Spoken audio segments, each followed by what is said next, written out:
नमस्कार, प्राइम समाचारमा स्वागत छ। म सरोज कोइराला। सुरु गरौं अहिलेसम्मका प्रमुख समाचारबाट। प्रधानमन्त्री ओलीद्वारा कोरोना संक्रमणबारे आफ्नो बुझाइ गलत भएको स्वीकार। संक्रमण नियन्त्रण गर्न सरकार गम्भीर भएर लागेको जानकारी। आर्थिक वर्ष 2078-79 को बजेट सार्वजनिक गर्न अब 12 दिन मात्रै बाँकी। प्री बजेट छलफल र नीति कार्यक्रमबारे सरकार नै अन्योलमा। इजरायल र प्यालेस्टाइन बीचको युद्ध 8औं दिन पनि जारी। गाजा क्षेत्रमा भएको पछिल्लो थप 42 जनाको मृत्यु। संयुक्त राष्ट्रसङ्घद्वारा तत्काल युद्ध रोक्न आग्रह। बार्सिलोनाको महिला टिम च्याम्पियन्स लिग फुटबलको उपाधि जित्न सफल। पुरुष टिम भने ला लिगामा प्रतियोगिताबाटै बाहिरियो।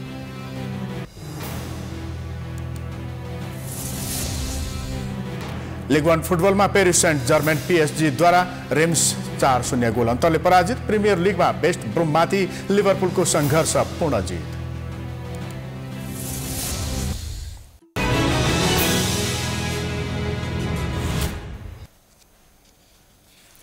अब समाचार विस्तारमा। प्रधानमन्त्री केपी शर्मा ओलीले नेपालमा अहिलेको जसरी कोरोना भाइरसको संक्रमण फैलिएला भन्ने आफूलाई नलागेको बताउनु भएको छ। ओलीले नेपालीको रोग प्रतिरोधात्मक क्षमता धेरै बलियो रहेकाले संक्रमण फैलिँदैन भन्ने आफूलाई लागेको बताउनु भएको हो। नेपालमा कोरोना भाइरसको संक्रमण देखिए यता प्रधानमन्त्री ओलीले नेपालीहरूको रोग प्रतिरोधात्मक क्षमता असाधारण रहेको जिकिर गर्दै आउनु भएको थियो।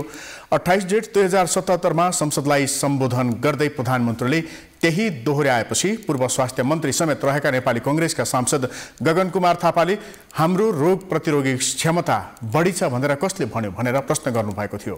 त्यसबेला प्रधानमन्त्री ओलीले मैले भनेको भनेर रुखो जवाफ फर्काउनु भएको थियो। त्यसबेला आलोचित बन्नुभएका ओलीले अहिले भने कमजोरी स्वीकार गर्नुभएको छ।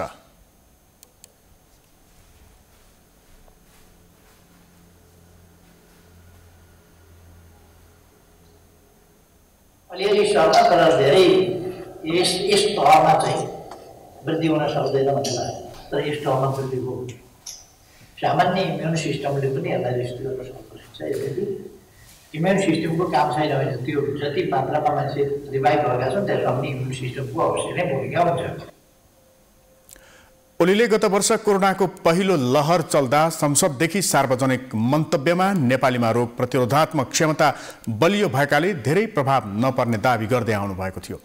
यसैबीच कोभिड-19 संकट व्यवस्थापन केन्द्र CCMCले महामारी विरुद्ध लड्न थप कानुनी संरचना आवश्यक भएको निष्कर्ष निकालेको छ। प्रधानमन्त्री ओलीको उपस्थितिमा बसेको बैठकले महामारी नियन्त्रणमा संक्रामक रोग ऐन 2020 पर्याप्त नभएको भन्दै आवश्यक तयारी गर्न कानुन मन्त्रालय र सम्बद्ध निकायलाई भनेको छ। बैठकलाई सम्बोधन गर्दै प्रधानमन्त्री ओलीले कानुनी प्रक्रियामा अड्किएर कुनै पनि नागरिकको ज्यान जान दिन नहुने भन्दै त्यसका लागि आवश्यक निर्णय र प्रक्रिया अघि बढाउन सरकारवाला मन्त्रीहरूलाई निर्देशन दिएको परराष्ट्र मन्त्री प्रदीप गेवालीले जानकारी दिनुभयो। हिजो प्रधानमन्त्रीले विभिन्न विज्ञहरू, निजी क्षेत्र र अरू सम्बद्ध निकायसँग गर्नुभएको छलफलमा उठेका सुझावहरूलाई कार्यान्वयन गर्ने सन्दर्भमा महत्त्वपूर्ण छलफलहरू गरेको छ। अहिलेको महामारीको विरुद्ध लड्न हामीलाई केही थप कानुनी संरचनाहरू आवश्यक भएको महसुस भएको छ। संक्रामक रोग ऐन 2020 का प्रावधानले मात्रै नपुग्ने भएको हुनाले त्यस विषयमा आवश्यक तयारी गर्नको लागि कानुन मन्त्रालय र सम्बद्ध अरू निकायहरूलाई भनिएको छ। मन्त्री गेवालीले अक्सिजन अभाव हुन नदिन विभिन्न मुलुकबाट मगाइएको जानकारी दिँदै सरकार र निजी क्षेत्रले समेत अक्सिजन ल्याएकाले अब अभाव कम हुँदै जाने बताउनुभयो।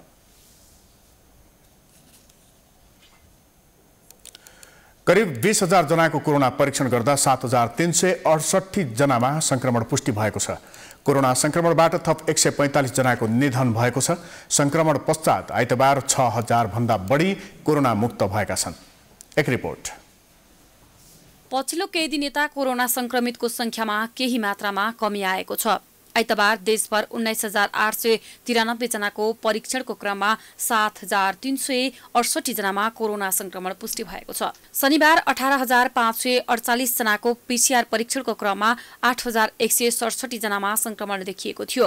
आइतबार भेटिएको संक्रमित मध्ये काठमाडौँ उपत्यकामा मात्रै 2609 जनामा कोरोना भाइरस संक्रमण पुष्टि भएको छ। काठमाडौँमा 1881, ललितपुरमा 436, भक्तपुरमा 292 जना नयाँ संक्रमित थपिएका छन्। यो सहित देशभर कोरोना संक्रमितको कुल संख्या 4,47,704 जना पुगेको छ। त्यस्तै कोरोना संक्रमणबाट थप 145 जनाको निधन भएको छ। नेपालमा हालसम्म 4,856 जनाको कोरोना संक्रमणबाट निधन भइसकेको छ। आज संक्रमणका कारण 145 जनाको दुःखद निधन हुन पुगेको छ। गत 24 घण्टामा कोभिड-19 संक्रमण मुक्त भई 6,648 जना डिस्चार्ज हुनुभएको छ। हालसम्मको कोभिड-19 संक्रमणबाट मुक्त हुने दर 74.6% पुगेको छ। आइतबार 6,648 जना संक्रमण मुक्त भएका छन्। हालसम्म कुल संक्रमित मध्ये 74.6% संक्रमण मुक्त भएका छन्।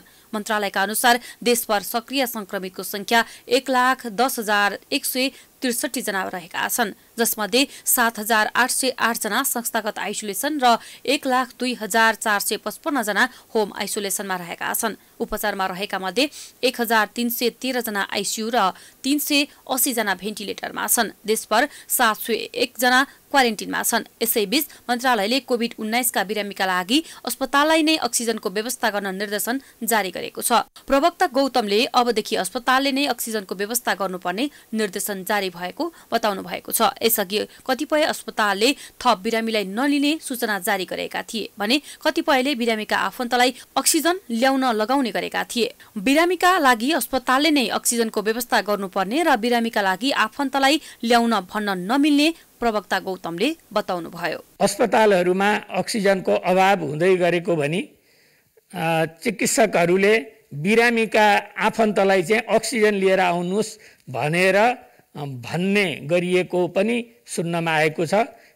सम्पूर्ण चिकित्सक, नर्स, स्वास्थ्य कर्मीहरूलाई बिरामीका आफन्तलाई अक्सिजन खोजेर ल्याउनुहोस् भन्ने अनुरोध नगर्न हामी स्वास्थ्य तथा जनसङ्ख्या मन्त्रालयको तर्फबाट हार्दिक अनुरोध गर्दछौँ र यो अक्सिजनको व्यवस्थापन गर्ने काम चाहिँ अस्पतालको हो। देशैभरका अस्पतालहरूले कोरोना संक्रमितको उपचारका क्रममा चाहिने अक्सिजन व्यवस्था गर्न नसक्ने गुनासो गरिरहेका छन्। अस्पतालहरूले संक्रमितलाई अक्सिजन उपलब्ध गराउन नसक्दा निको नहुँदै डिस्चार्ज गरिरहेका छन्। अब सरकारको यो बाध्यकारी निर्देशिकाको पालना कसरी हुन्छ त्यो भने हेर्न बाँकी छ।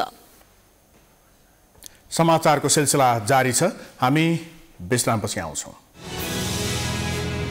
बाँकी समाचारको साथमा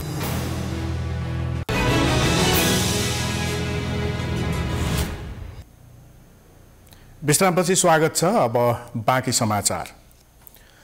आर्थिक वर्ष 2078-79 को बजेट सार्वजनिक गर्न अब 12 दिन मात्रै बाँकी छ। अहिले अर्थ मन्त्रालय र मातहतका सम्बन्धित निकायहरू बजेट निर्माणको तयारीमा छन्, तर बजेट अघि आउनुपर्ने नीति तथा कार्यक्रमको कुनै ठेगान छैन। एक रिपोर्ट। अघिल्लो वर्ष आजकै दिन अर्थात् जेठ 2 गते आर्थिक वर्ष 2077-78 को नीति तथा कार्यक्रम प्रस्तुत भएको थियो। हरेक आर्थिक वर्षको बजेट जेठ 15 गते भित्रै ल्याउनुपर्ने संवैधानिक व्यवस्था छ। बजेट अघि सरकारको नीति तथा कार्यक्रम राष्ट्रपतिले संघीय संसदको संयुक्त बैठकमा प्रस्तुत गर्नुपर्ने हुन्छ।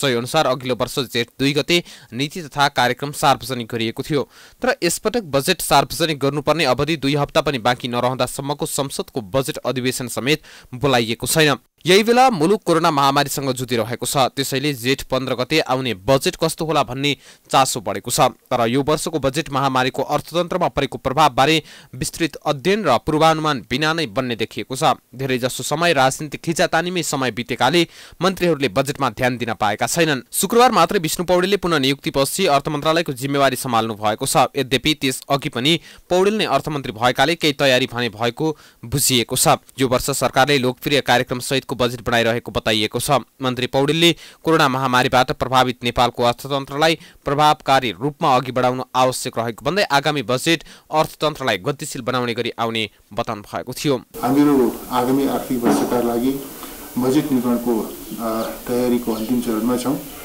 यो कोभिड महामारीलाई सामना गर्ने र नेपाली अर्थतन्त्रलाई पुनरुत्थान गर्ने, गतिशील तुल्याउने त्यो सोचको साथमा, त्यो संकल्पको साथमा बजेट तर्जुमा गर्नुपर्ने र त्यसलाई प्रभावकारी ढङ्गले कार्यान्वयन गर्दै अगाडि बढ्नुपर्ने जिम्मेवारी हाम्रो साथमा छन्, हाम्रो काँधमा छ।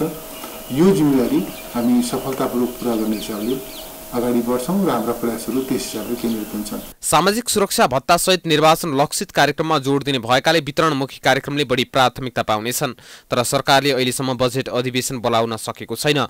यस्तो अवस्थामा अध्यादेश मार्फत बजेट आउने सम्भावना बढेर गएको छ भने नीति तथा कार्यक्रम अन्यलमा परेको छ। अघिल्लो आर्थिक वर्षमा सरकारले मुलुकको आर्थिक पुनरुत्थानलाई केन्द्रमा राखेर आगामी आर्थिक वर्षको नीति तथा कार्यक्रम प्रस्तुत गरेको थियो। संघीय संसदको दुवै सदनको संयुक्त बैठकमा अघिल्लो वर्ष जेठ 2 गते आर्थिक वर्ष 2077-78 को नीति तथा कार्यक्रम प्रस्तुत गर्दै राष्ट्रपति विद्यादेवी भण्डारीले वर्तमान सरकारको अबको कार्यदिशा सुदृढ स्वास्थ्य पूर्वाधार निर्माण, शिक्षा, रोजगारी र आर्थिक पुनरुत्थान हुने बताउनु भएको थियो। यस महामारीका कारण सरकारका प्राथमिकता बदलिएका छन्। अबको हाम्रो कार्यदिशा स्वास्थ्य, शिक्षा, रोजगारी र आर्थिक पुनरुत्थान हुनेछ। कोभिड-19 ले राष्ट्रको अर्थतन्त्रमा प्रभाव पारेकाले त्यसको पुनरुत्थानका लागि सरकारले विविध कार्यक्रम प्राथमिकताका साथ कार्यान्वयन गरिने दाबी पनि गरिएको थियो। आर्थिक गतिविधि बढाउने, उत्पादनशील क्षेत्रमा पर्याप्त लगानी गर्ने, फजुल खर्च घटाउने, विकास निर्माणको समन्वयिक वितरण, रोजगारीका अवसरको सृजनालाई विशेष जोड दिइने भनिए पनि कुनै पनि प्रतिबद्धता पूरा भएको पाइँदैन। समाचारको सिलसिला जारी छ, हामी विश्रामपछि आउँछौँ। बाँकी समाचारको साथमा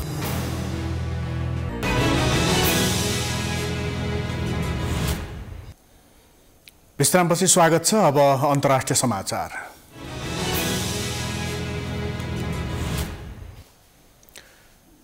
इजरायलको पछिल्लो आक्रमणमा गाजा क्षेत्रमा थप 42 जना मारिएका छन्। गाजाका प्यालेस्टाइन अधिकारीहरूले इजरायलको पछिल्लो आक्रमण निकै खतरनाक र भयानक भएको बताएका छन्। मारिनेमा 16 महिला र 10 बालबालिका रहेका छन्। गाजामा भिडन्त नरोकिएपछि संयुक्त राष्ट्र सङ्घका महासचिव एन्टोनियो गुटेरेसले लडाईले यो क्षेत्रलाई अनियन्त्रित सङ्कटमा डुबाउने चेतावनी दिएका छन्। उनले स्थिति निकै भयावह भएकाले तत्काल हिंसा अन्त्य गर्न आग्रह गरेका छन्। संयुक्त राष्ट्रसङ्घले गाजामा इन्धनको अभावको पनि चेतावनी दिएका छन्। यसले अस्पताल र अन्य सुविधाहरूको शक्ति गुमाउन सङ्घको भनाइ छ। पछिल्लो 1 हप्तामा मात्रै इजरायलले 3000 भन्दा बढी रकेट आक्रमण गरेको छ। इजरायली हवाई आक्रमणमा प्यालेस्टाइनी क्षेत्रमा मृत्यु हुनेको सङ्ख्या 188 पुगेको छ। प्यालेस्टाइनी तथा इजरायली पक्षबीच सुरु भएको द्वन्द्व आज 8औं दिनमा प्रवेश गरेको छ।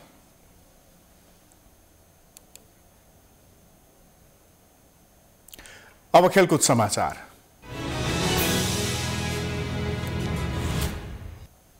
लिभरपुलको शीर्ष स्थानको सम्भावना जीवित रहेको छ।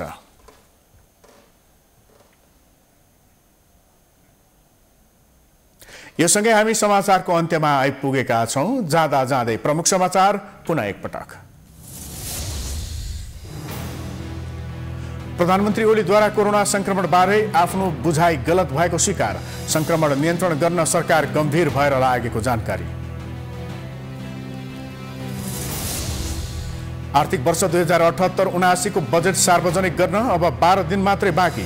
प्री बजेट छलफल र नीति कार्यक्रमबारे सरकार नै अन्योलमा। इजरायल र प्यालेस्टाइन बीचको युद्ध 8औं दिन पनि जारी। गाजा क्षेत्रमा भएको पछिल्लो थप 42 जनाको मृत्यु। संयुक्त राष्ट्रसङ्घद्वारा तत्काल युद्ध रोक्न आग्रह। बार्सिलोनाको महिला टिम च्याम्पियन्स लिग फुटबलको उपाधि जित्न सफल। पुरुष टिम भने ला लिगामा प्रतियोगिताबाटै बाहिरियो।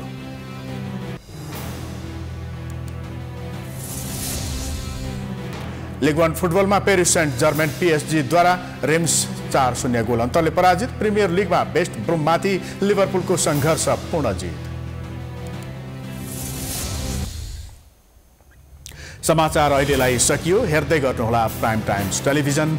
नमस्कार।